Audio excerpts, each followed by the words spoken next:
The Reconstructionist Radio Podcast Network presents Axe to the Root with Bojidar Marinov, where you get a Christian Reconstructionist perspective on the pressing issues of today.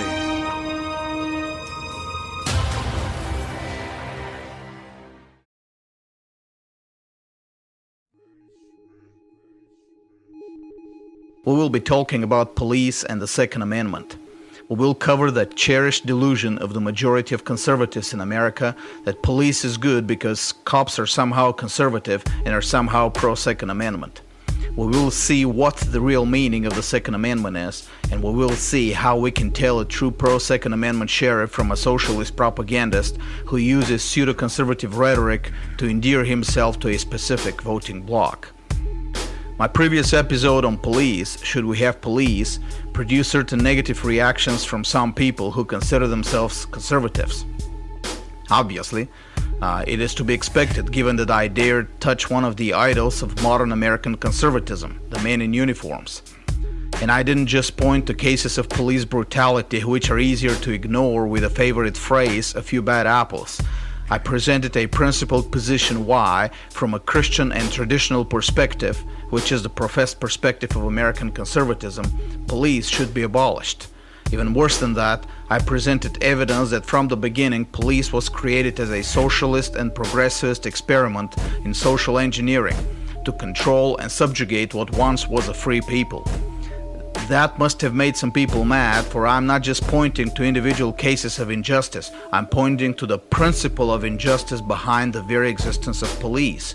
Thus, the supposed conservatives who worship cops and are eager to defend their crimes every time are now faced with a principled position that police as an institution is neither conservative nor just. And that, as a principle, defending police makes you a socialist just as much as defending government welfare, or government schools, or the FEMA camps, or government regulations, etc. For any clearly thinking person out there, defending police as a principle and being a conservative is a case of schizophrenia much more unresolvable than anything the liberal side of the spectrum can offer.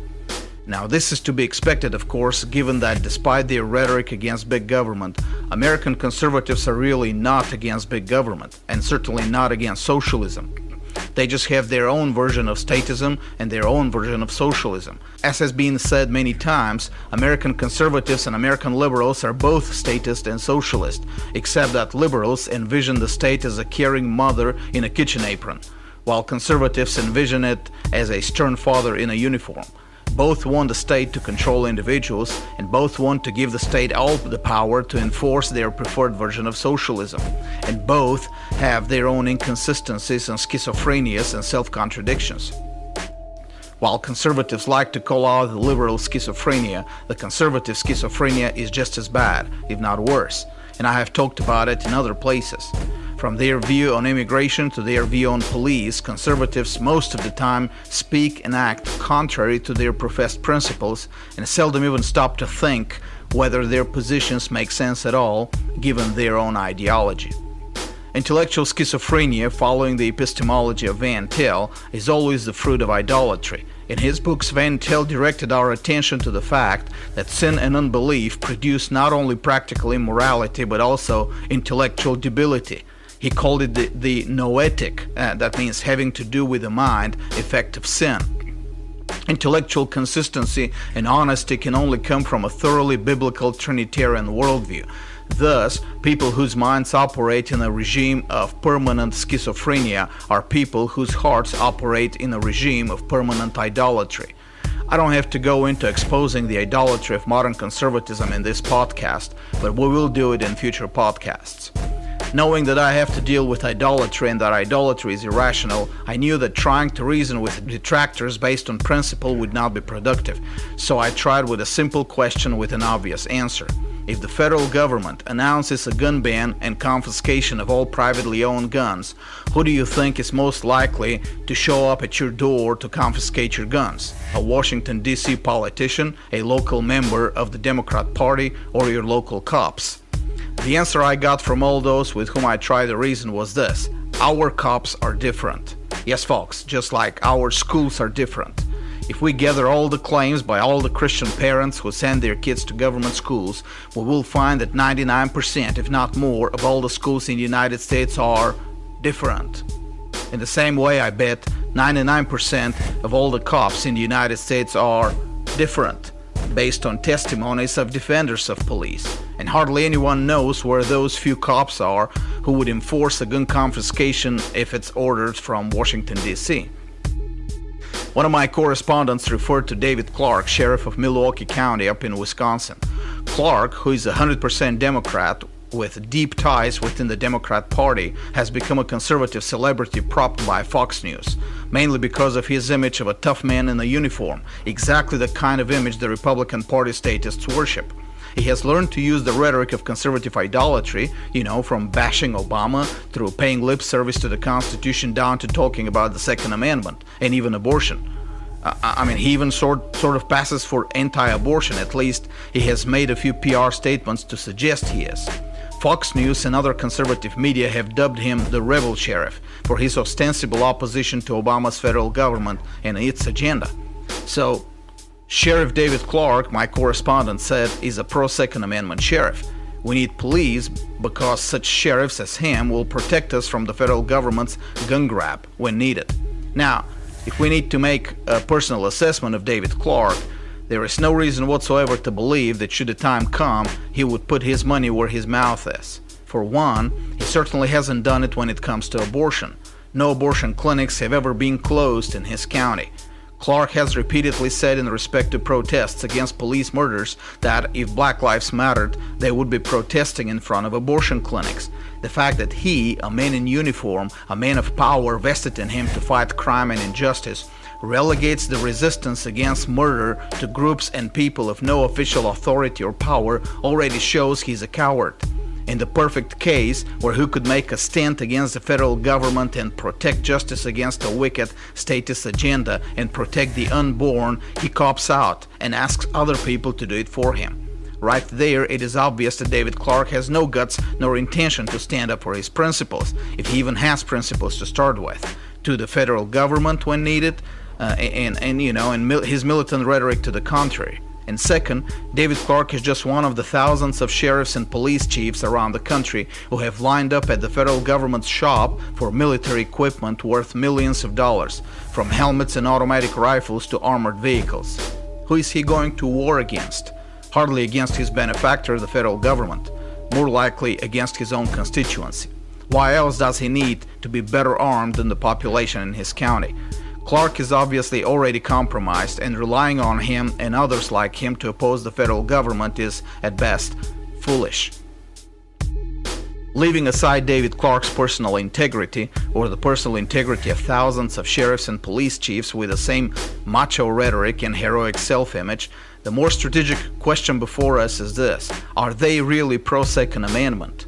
Let's assume that they are honest. Let's accept their rhetoric at prima vista, not digging deeper in their personal reliability and honesty.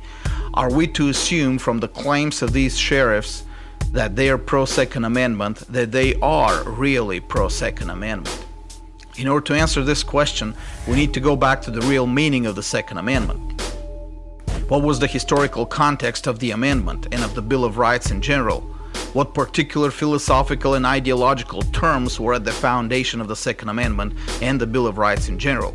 Who were the people who were granted the rights? Who was the antagonist, the entity against which the rights were to be exercised? All these questions are very important, and all these have been answered incorrectly by modern liberals in their gun-grabbing attempts. But the real problem is, conservatives have been just as guilty in interpreting or misinterpreting the Second Amendment, and it is their failure to read it for what it is that led to our present loss of individual rights. Yes, folks, it is not the liberals, it is the conservatives' failure that our rights have been taken away little by little. Had conservatives been consistent and faithful to the real meaning of the amendment, we wouldn't be here today. Any serious analysis of it needs to start not with a specific notion of gun ownership or liberty, but with a philosophical and ideological distinction, which was very popular at the time, popularized by John Locke, namely the distinction between state and government. While we don't have too much time to delve into the political philosophy of John Locke, one very important characteristic of this philosophy is relevant to us today, namely that individuals by nature tend to organize in states. Now, state at the time meant not the separate institution that controlled the society judicially. That institution was called the government. State was any politically organized community, that is, a community under a uniform law. Uniform as in accepted as valid and binding by all or most members of the community. Thus, any town, any country where a uniform law acted to regulate relationships between individuals was a state. A state could be a neighborhood, but it could be a whole nation as well. Either way, state denoted the community and it included all the people in it. Now, while every group of individuals who organized politically was a state, not every state had a government. A government was an extra, something that some states might choose to have, but some might not to. A great number of townships and counties in America at the time had no governments. They all relied simply on citizens' courts when a crime had to be investigated and prosecuted.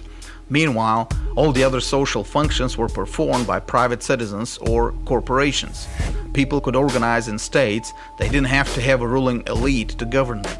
The difference between government and state was deeply embedded in the political thought at the time. This difference is clearly visible in the Bill of Rights. The real antagonist, the real target of the Bill of Rights was the government. The First Amendment made it clear that the one who was targeted was the government, and it is the government that the people had the right to petition to redress the grievances the government created. Now, these were not grievances inflicted by other entities. For other entities like criminals, other individuals, corporations, there were courts where the people could go to deal with these entities. It was the government with its superior power that could grow more powerful than the courts and therefore had to be restrained by the Bill of Rights. The government was the enemy.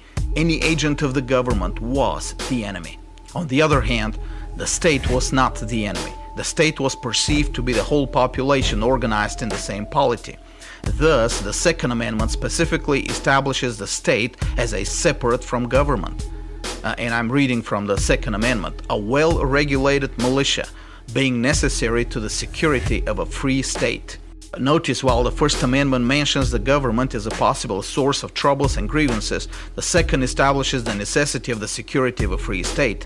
Obviously, state and government are not the same, for it wouldn't make sense to first try to restrain the government and then try to make it free.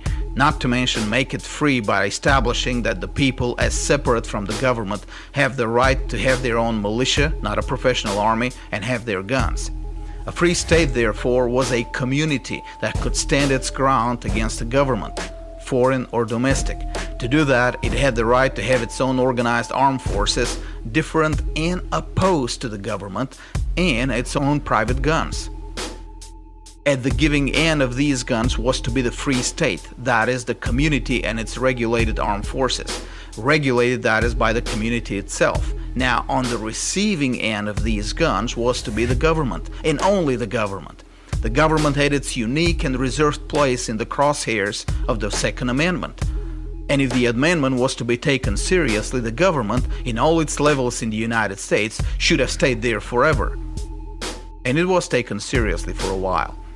It is right here where we see the first instance of deviation of modern conservatives, and especially of modern sheriffs and police chiefs, from the real meaning of the Second Amendment. In news after news that I read about the so-called Second Amendment sheriffs, I see the same fallacy repeated, that the people have the right to own guns to protect themselves against criminals, meaning private criminals. This fallacy is repeated so many times not only by sheriffs but also by pundits in Fox News that many conservatives have accepted it for real. But the Bill of Rights was not written to establish our rights against private criminals. Such a thought never even occurred to the Founding Fathers. There was not a single bit of an idea in their view of government that would make them think or say that the people needed a Bill of Rights against private criminals. A private criminal breaking into a house had forfeited his life, and no one had a need for a special law, let alone a whole Bill of Rights, to shoot a criminal. If there was a court warrant or a court verdict on a criminal, he was an open game for anyone, government agents or private citizens. There was absolutely no need to legally establish the right of defense against private criminals, The thought would sound ridiculous to the early colonists. The target was the government, and only the government, as over against the free state, that is, a community free of government intervention. It is a distortion of the Bill of Rights and of justice, therefore, when modern sheriffs declare that they are pro-Second Amendment because they want the people to have arms to protect their homes against criminals. It is not only an abandonment of the true meaning of the Second Amendment, it is also a deliberate obfuscation to disinform the people about their rights. Since the target has been moved from the government to private criminals, the balance of firepower, that is the real meaning of the Second Amendment, has been shifted from the government to private criminals. And as a result, more and more legislation has been enacted to curb the freedom of owning guns. Obviously, no one needs heavier guns if the criminals don't have them either. Meanwhile, since the government is now freed from being in the crosshairs of the amendment, these supposedly Second Amendment sheriffs have used federal funds to accumulate weaponry far superior to that of their constituency. Thus, their babble about being pro-Second Amendment is a lie. Any sheriff who claims to be a Second Amendment sheriff but takes from the federal government military-grade weaponry which his constituents can have legally is a liar, and also a future tyrant, or at least an agent of tyrants. Now, why do they lie? Because they know not only what entity is in the crosshairs of the Second Amendment, the sheriffs also know who specifically is supposed to be shot by the guns protected by the Second Amendment. It is important to understand the historical context of the time. Just a few years earlier, the colonies rebelled against the British government. The immediate occasion for the beginning of the hostilities in 1775 was nothing else but the attempt of the British authorities to seize guns, gunpowder, and ammunition from several communities. The colonists rightly saw this as a tyrannical act against the existence of a free state and responded by putting the government in the crosshairs. Without this attempt of the authorities to seize the guns, we can imagine that there would hardly be any occasion for a full-scale rebellion, and the needed changes would have been instituted by legislative action. England lost the colonies because the English government wanted their guns. This made the government the target. But who was the direct target? It wasn't the government in London. The American colonies didn't try to attack London. Britain actually wasn't considered an enemy country or territory by the colonists. British non-military individuals traveled between Britain and the colonies and were not disturbed by any hostilities. During the Revolutionary War, some of the founding fathers still referred to the British system of government as a republic and pointed to the English common law as the best legal example for the colonies. The direct target were the British troops. That is, the men in uniforms with government-issued weapons who had the power to arrest colonists and seize their weapons and to enforce the British law. The people needed guns not to wage global wars against distant potentates. The guns were needed to shoot the men in uniforms right in front of their houses. Fast forward to today and listen carefully to the following question. Do we have today in our society men in uniforms who serve the government against a free state?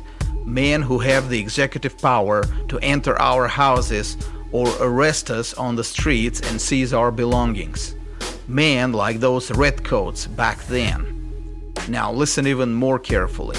The Second Amendment was written with the redcoats in its crosshairs. Now let me say this. Today, the Second Amendment, if applied correctly, should have in its crosshairs the men who represent the redcoats today. The men who are in uniforms, have government-issued guns, and have the executive power to arrest us, enter our homes, and seize our belongings. Thus, this is what the Second Amendment was written for, to establish the right of the people for the existence of a free state to shoot cops who overstep their boundaries. And no, the boundaries, not the boundaries established by the state, for these are arbitrary boundaries, not the boundaries of the technicalities of police protocols. These are even more arbitrary and are specifically written to make cops more tyrannical. But the boundaries that establish the existence of a free state, a state free of government intervention. Thus, the Second Amendment was written to prevent the existence of police as we have it today, for there is not a single police department or sheriff's office in America today that doesn't use its powers to steal and harass and murder people. She was here all She just morning. picked up. I got proof right here. Hold on. Don't touch it, please. Girl came over, Don't touch it. gave us a bag, gave us shit.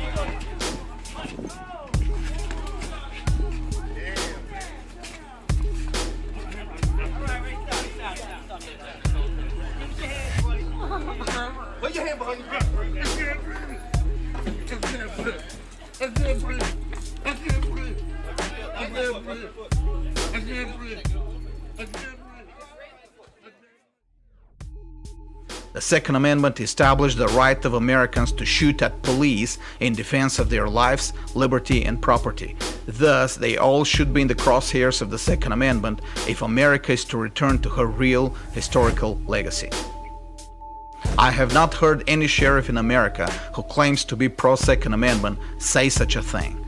And without proclaiming that the Second Amendment is for shooting cops, there is no real understanding of it. Thus, next time when a sheriff claims he's pro-Second Amendment, ask him if he believes that the amendment allows the American people to shoot cops who try to exercise tyrannical power. If he says no, or if he's unwilling to answer, he is a liar. My bet is 100% of them are liars. And if I'm wrong, I'll be very glad. So far though, I'm proven right. Even David Clark, with all his macho self-promotion as a Second Amendment sheriff, said in an interview, "The police are in charge. When the police tell you to get out of the road, you get out of the road. When the police tell you to put your hands behind your back, you're going to jail, you put your hands behind your back." What I tell people all the time is, look, comply with the lawful orders of the police and we'll deal with the grievance later. Because when you go into a situation where you're going to confront a law enforcement officer, you're going to lose, and you should lose. but the Second Amendment says, no, police are not in charge. If police says you go to jail without a warrant, the people are in charge and the cops should be shot until they learn to never cross the border of a free state without a warrant. Just like those redcoats more than 240 years ago. David Clark is a liar. He is not pro-Second Amendment, and neither are all these sheriffs who wouldn't read the amendment for what it really means.